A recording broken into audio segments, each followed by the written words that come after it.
Salut. Alors aujourd'hui on va faire un petit tour des cultures. Donc j'en ai 3 en place pour l'instant, il y en aura une 4e au printemps, ça sera les tournesols. Alors j'ai mis un petit jalon ici parce que et puis un autre jaune là, tu le vois peut-être pas.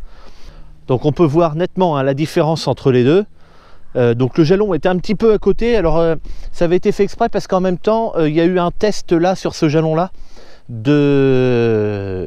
pour les limaces. Voilà. Bon maintenant c'est obsolète mais j'ai laissé le jalon quand même. L'autre jalon donc est là-bas, jaune, tu le vois peut-être pas parce que c'est pas évident avec cette caméra. Et donc ici c'est une semence certifiée, ça veut dire que c'est de la semence qui a été achetée cette année. Voilà, contrairement au reste du champ. Alors il y a du blé sur celui-là, j'ai 4 talles, enfin 4 brins, donc le brin principal 1, 2, 3, 4, 5, 6, non il y en a 6 là, 1, 2, 3, 4, 5 sur l'autre d'à côté, d'ailleurs, hop là, celui-là je vais le prendre, donc toutes ces tiges de blé ont été faites par un seul grain, et ça s'appelle des talles. Donc on a le maître brun, ça doit être hop celui-là qui en général c'est le plus gros, et puis les autres ce sont des tiges secondaires ou des talles. En fait un grain de blé est capable de produire en fait beaucoup de grains à l'issue, puisque sur un épi déjà il y a beaucoup de grains, mais si en plus un grain est capable de faire plusieurs tiges, ça multiplie d'autant plus. Donc là oui, le deuxième apport d'azote a été fait il y a quelques jours maintenant. En fait on a eu 25 mm de pluie environ. Alors ça dépend les zones, hein. Il y en a qu'on a eu un tout petit peu plus que d'autres, ça dépend. Mais on a eu nous environ entre 20 et 25, ce qui a été extrêmement bénéfique pour l'azote puisque je le fais en liquide pour l'engrais. Et je voudrais te faire voir quelque chose. Parce que si tu veux, l'engrais, il faut la mettre à des stades bien précis. Et je vais te faire voir un truc. Hop, je vais prendre que le maître brun. Les autres, on s'en fout. Tu les veux? Ouais. Ok, alors je vais prendre le cutter. Je coupe pile poil au niveau de la base de la tige. Et je vais fendre en fait dans le sens de la longueur. En faisant attention, évidemment. Alors, j'ai pris une tige qui était volontairement en avance par rapport aux autres pour que ce soit bien clair. À savoir quand même que mon blé est à peine à ce stade-là quand même. Donc, le passage d'azote a été fait au stade épi 1 cm.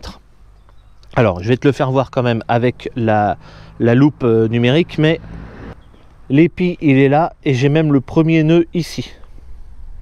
Je cherche l'application pour démarrer ça. Ah putain, c'est là. Je l'avais sous le nez depuis le début. Alors forcément si j'allume pas le machin ça risque pas d'aller. Ok, donc là on a l'épi ici. Voilà, donc ça c'est le futur épi de blé. Et donc ici j'ai, voilà, là c'est le premier nœud ça.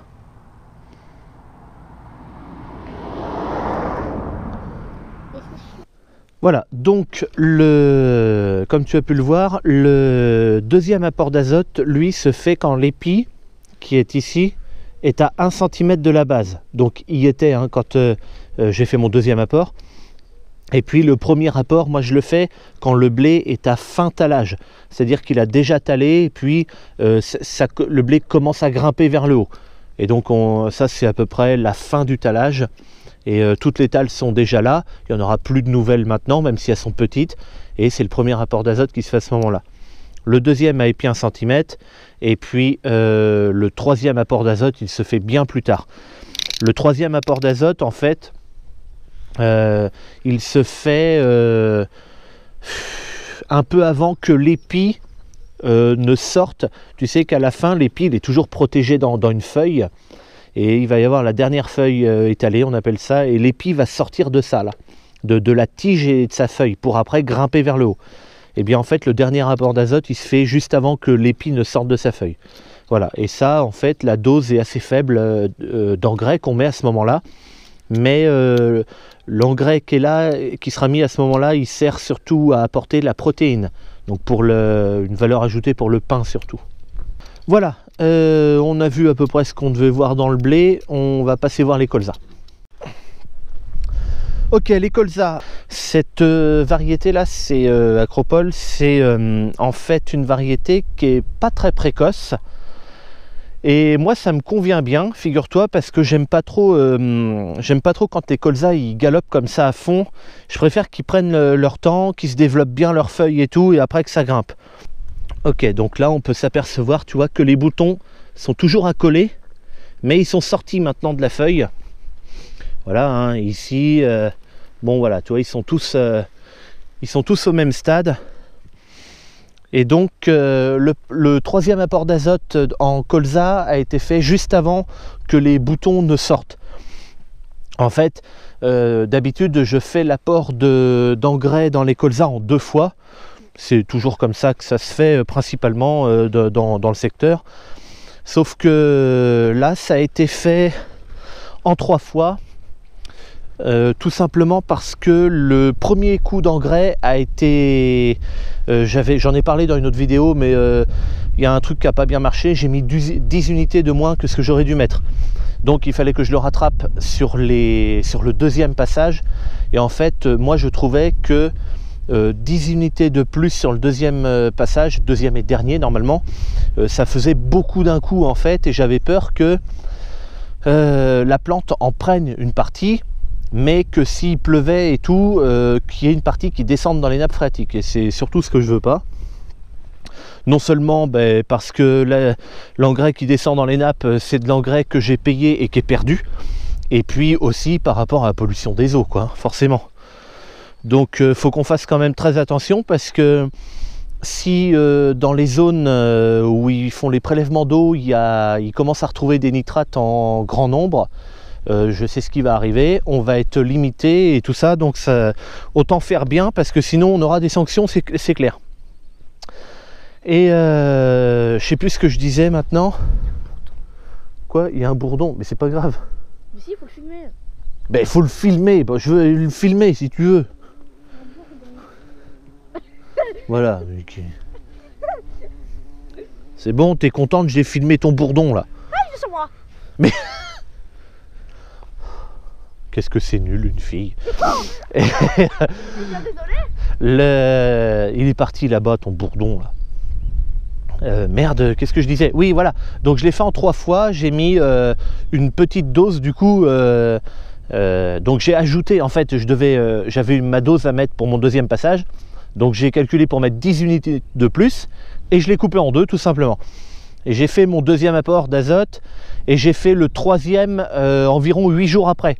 Fait que comme l'azote est pris plus ou moins au bout de 8 jours, enfin une petite semaine, ça commence à faire effet. Je me suis dit que les colzas prendraient l'engrais du deuxième apport. Et quand il commencera à prendre, je ferai le troisième apport pour que encore 8 jours après, tu vois, il puisse... ça étale un peu, tu vois. Pour que ça étale un petit peu. Bon, allez. Bon ben, moi je vais y aller, elle est plus là. Attends. Allez, salut.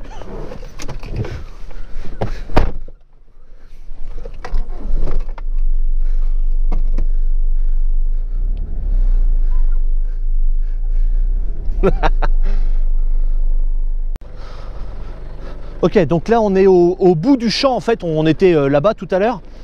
Donc là c'est bon, là c'est là où je rentre et je sors avec le tracteur, donc forcément c'est pas terrible.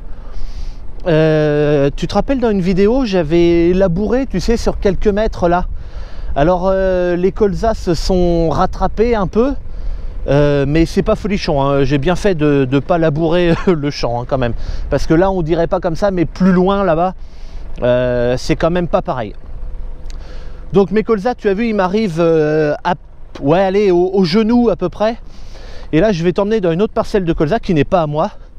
C'est la parcelle de Axel, c'est mon voisin. Et je vais quand même te faire voir, parce que là, ces colzas à lui, ils m'arrivent largement à la taille. Et donc lui, tu vois, il en a beaucoup en fleurs. Alors il a deux variétés dans ce champ, ça se voit très très bien d'ailleurs. Là où c'est à l'ombre un peu plus loin, ils sont un peu moins en avance. Alors je connais pas du tout les variétés qu'il a fait là. Mais ouais, son colza il m'arrive bien à la taille, sinon un peu plus pour certains qui sont un peu en fleurs là, bien au nombril, facile. Et si tu veux, entre ces... Alors bon, sur le stade de développement des colzas, l'effet variétal est là aussi, hein, il y en a qui sont plus en avance que d'autres et tout ça. Il y a aussi le fait que Axel a semé ses colzas et ensuite il a eu de la pluie derrière. Et moi j'ai semé mes colzas après la pluie. Et puis lui, ses colzas, ils étaient comme les miens à peine en entrée hiver. Alors que moi, ils étaient comme ça en entrée hiver. Enfin, ils avaient le nombre de feuilles suffisant pour résister au froid et tout, mais c'était le minimum quoi. Bon après voilà, ils s'en sont bien sortis, je les trouve très beaux, ils sont très réguliers et ils sont juste moins en avance. Mais le fait qu'ils soient très en avance ou pas, c'est pas grave. À mon avis, Axel il moissonnera pas beaucoup avant moi ces colzas. Hein. À la fin, on récolte à peu près tous en même temps. Donc là, je voulais te faire voir un truc. Là, c'est de la luzerne juste à côté de moi. Puis après le blé, tu vois qu'il y a des petites parcelles. Et là-bas, un peu plus loin, là-bas, il y a encore des petites parcelles.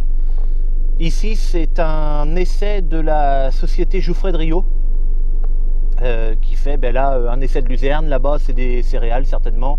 Je ne sais pas exactement ce que c'est, mais voilà. En fait, Jouffret de Rio, ils sont vraiment... tu vois, là, ça doit être du lupin là-bas qui est foncé là. Ouais, je trouve ça. Et Jouffret de Rio, ils sont vraiment, ils sont juste là-bas, pas les bâtiments là, hein, mais derrière en fait là-bas. Ok, on est arrivé dans les pois. Ils sont pas vilains du tout. Un petit peu pour l'instant collés au sol. On a eu 20 mm, donc ça les a appuyés un peu. Mais c'est pas méchant, ils vont se remettre debout. Alors ils commencent déjà à s'accrocher entre eux. Hein. Avec ça là, j'arrive jamais à me rappeler comment ça s'appelle, mais il s'accroche. Non, c'est pas les racines. Non, c'est le truc qui pique. Là. Non, ça pique pas. Non, mais le truc qui scotche, qui s'accroche. Ouais, mais ça Voilà. pique pas ça. Non, ça pique pas. Et ben c'est avec ça qu'ils vont s'accrocher les uns aux autres. Puis après ils vont monter comme ça. Pour l'instant, il n'y a pas eu d'intervention dans les pois. Il y a eu un désherbage aussitôt derrière le semis, et puis c'est tout. Ah non, si, il y a eu un désherbage aussi. J'ai désherbé seulement le tour du champ. Il y avait un petit peu de régras sur la bordure là-bas. J'ai pas fait le reste du champ puisque du coup c'est pas sale. Là ils sont bien. Maintenant ils vont avoir besoin de température et humidité, et là ils vont y aller comme des fous. Oui ma puce. Chaud, pas comme l'été, mais tu vois, s'il fait 13, 14, 15 degrés tous les jours, même tu sais 17 là comme on a eu l'autre jour, là les pois ils y vont à fond hein. Et puis voilà, à côté du lupin et derrière là-bas de la févrole. Mais c'est pas à moi. Oui ma puce, c'est du blé là à côté. C'est pas à moi non plus ici. Et on va aller voir une parcelle de lupin. Ok, donc là je suis dans une parcelle de lupin. Alors c'est pas ma parcelle. C'est la parcelle de Bernard, un voisin. Ils sont bien réussis ces lupins là. Mais Bernard c'est un mec qui travaille bien. Et regarde. C'est quand même rigolo. Moi, j'ai toujours l'impression que ça ressemble à des petits palmiers quand ils sont petits. À côté de ça, c'est une culture que je connais pas du tout. Hein. J'en ai jamais fait.